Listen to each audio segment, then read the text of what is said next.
Hi guys. Welcome to my YouTube channel.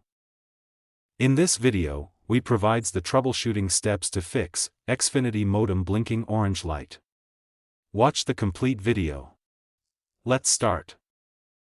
A flashing light with your Xfinity modem means they are not able to connect.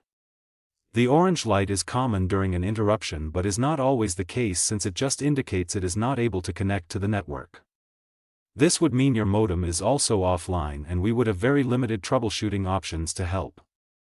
If you have not already done so, I would recommend unplugging the modem for a few moments from the power and plugging it back in to see if you can reconnect. You need to verify the cable connections and physical setup. Here, check the condition of all cables, the modem's placement, and the quality of your coaxial connection. Ensure that the coaxial and Ethernet cables are securely connected and free from damage. Place your modem in a well-ventilated area, away from obstructions that could interfere with the signal.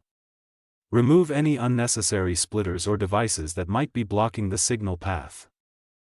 If you can't able to fix Xfinity Modem blinking orange light, or you need our assistance, then you can reach us. Thanks for watching the complete video.